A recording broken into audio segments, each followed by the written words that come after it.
Brave skills have hit Hall of Forms, and they're helping these older units compete at a very high level. So why would you choose Legendary Eirika?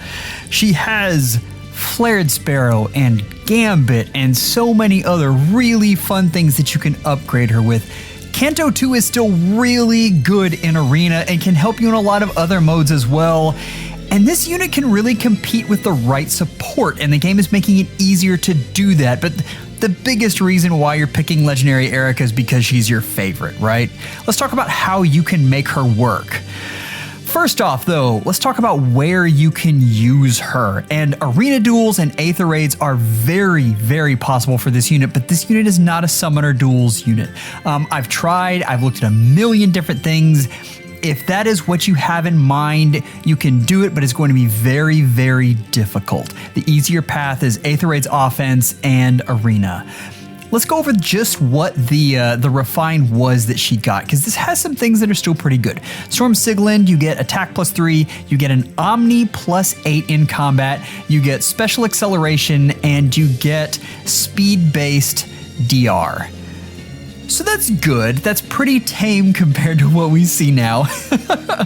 Lunar Brace, you get Kanto 2, you get Null Follow-Up, and you get 15% of foes' defense as true damage. All of this is good, and because of her stat line, it makes her a solid unit. And right here you're seeing her like at max invest, and 53 speed is very, very respectable, and especially if you're talking about Aether Raid's offense where you can boost her up, or if you're talking about Arena where the speed threshold isn't quite as high as something like Summoner Duels or Aether Raid's defense.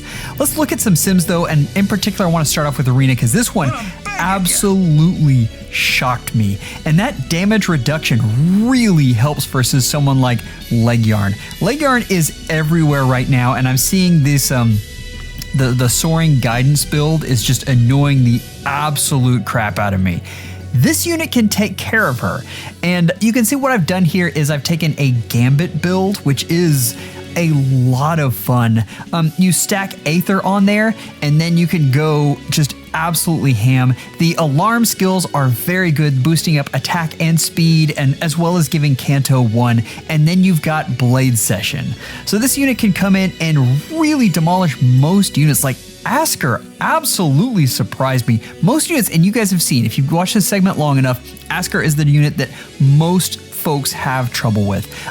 Now understand the Crom I've got here is not the one that I normally see, but I do occasionally see the close counter version, so I wanted to see how Eirika did against that unit. And I mean, down to 10 health, so this is close, but Eirika is still doing it and pulling it off. And of course, the big one here, I mean, Crom is everywhere, and you need to be able to take that unit out. And Eirika shows up thanks to Gambit and Aether. That is a fantastic combination that can really do the trick in Arena. There's some other ones that really surprised me. I didn't put the sim in here for Sita.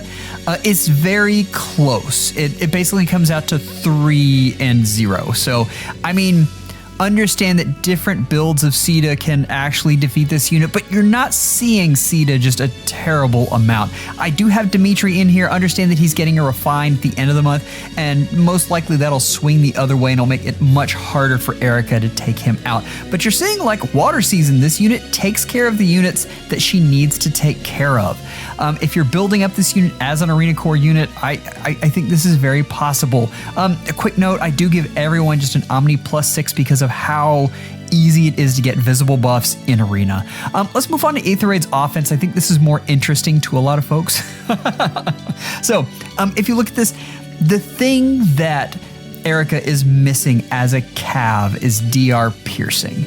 That's really what's holding her back, and it was it was something like looking through these units, and before I added on Alir, it was tough sledding.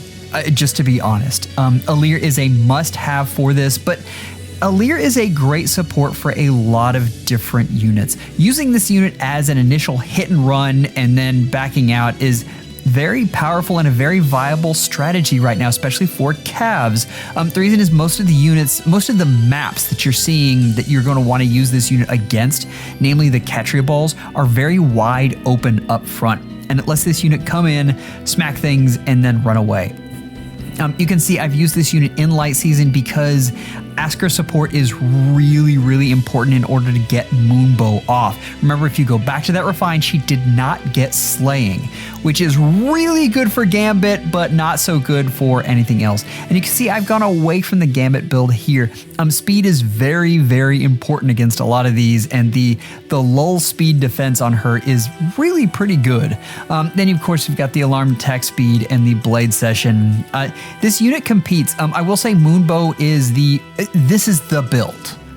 Like, if you're going to use this in Aether Raid's offense, you don't really have a lot of options. This is what you want, because this is the build that will take out Edelgard. That is a plus 10 Edelgard. That is the Edelgard build. And this unit can take her down as long as you have Alear support. There is something you want to worry about, and that's if they have Maria, and that does happen. So understand that is a concern. Because of the damage reduction, she generally survives even if Maria is on the other team, but just keep that in mind as something that you need to watch out for if you're going to be using this Eirika build.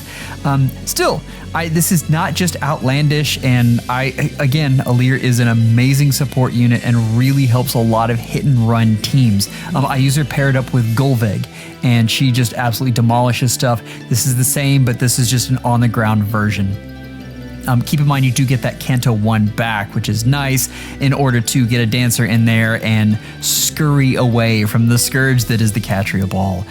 The other thing, we've got Omni +6 to everyone. I do have Summoner support on Eirika, which is not outlandish. Like, if this is your main carry, if this is the one you want to use in Aether Raid's offense, that's going to be something you want to do anyway. As far as the opposite team there, I have Embla, Medius, and Triandra. It's a combination that I see a lot. Sometimes Embla is swapped out with someone else for these Catria balls, so keep that in mind. You never know exactly who's going to be there, but even if it's like Yoon, that's not going to affect the results, and this unit is still going to do fairly well. I have this as a light season setup, and then of course I have Fomortis and Freyr in there. Know that they don't benefit from the supports anyway, and even if Asker isn't supporting Eirika in those seasons, she does take out Freyr and Fomortis, so that's nice. I will say that the Freyr matchup is close. That is a harder one to get, specifically because it is harder to get debuffs on him because of that C skill and nullifying those suckers. So keep that in mind. You're going to want to have some other kind of support. I see more and more of Freyr as either a frontliner to stop Gale Force from happening, or if you use him in conjunction with Soren, where he's suddenly now a near save. So Freyr is a real option that you need to take out in kind of a scourge. Again, that is a close one, but Eirika does it. Let's talk about skills and just go over a little bit about what you're looking at. So we talked about the arena build. Obviously, if you're going for holoforms, you're going to get Ruptured Sky on all of these builds. It is very, very good. Flared Sparrow, I did a lot of sims with a lot of different A skills. I know I've got that on both the arena and the AR offense. Normally, I try to diversify there. You want Flared Sparrow if you can possibly get it. Flared Sparrow is very good and something that is you just want it. Arena, I did like Gambit 4 a lot better than Lull Speed Defense 4. Lull Speed Defense 4 is better in air offense. I think Gambit is very fun though, and I think that's something that's a good time. Alarm attack speed is also just excellent on her and something that you really, really want to have. The thing is, you're seeing here, like, in order to make Eirika work, you need specific skills, and that is the truth. And what that means is it is much harder with RNG, and you guys know how this goes. Sometimes you get exactly what you want, and sometimes you don't. Asking definitely for Flared Sparrow and Alarm Attack Speed is tough. Know that any of the alarm skills are pretty good on her. Any of the variants that we have right now, even Alarm Attack Defense is not terrible, but the alarm skills are nice on her. The last one I have is just basically, this is the grab bag. Attack Speed Clash is good as a secondary if you get it. I do really like Flow Desperation on her. I think that's a lot of fun. And Colorless Feud is just a nice to have right now because Maria is so prevalent, and because of some of the teams you're going to be going up against in Aether Raid's offense are going to have Maria, and so it is a good backup. If you're asking what I'm getting, this is the build. I am going to be using this unit mostly in Arena, so I really like that Gambit build. Keep in mind when you actually run the unit, it will have Aether and not Ruptured Sky, but I think Ruptured Sky is an excellent skill to pick up. But Summoners, this unit does it. Like, if you want to upgrade your Eirika to finally be a beast, because she's been lacking firepower for a long time, you've got 3 different skills there that boost attack. And that is absolutely fantastic for calves in general. Looking at the tier list for Water Season, these new skills don't bump her up, keep in mind, but because IS is pushing the meta so much through skills, it brings lower units closer to the higher ones, because that's giving her things like Flared Sparrow, Gambit, and Alarm Attack Speed really boost her performance. So just because she's a tier 3 unit doesn't mean that you can't use her and have a lot of fun with her. And that's really what this is about. Lastly, so we are in October, and as predicted, we got Ephraim and we got Eirika. Know that in December, Yoon is coming up, and I cannot wait for that one. Yoon is still an excellent unit. Even with the prevalence of Legendary Robin, Yoon is an absolute monster of a mythic, and I'm a big fan.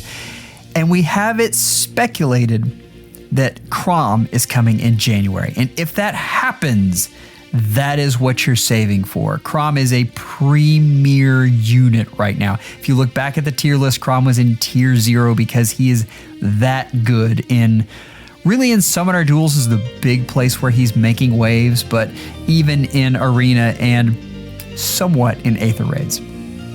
Anyway, Summoners, I hope this was informative. I've got one more, hopefully, that will come out this week. I have fun with this. There's a lot of really fun units on here. Take care and schedule an appointment with your FEHology real soon.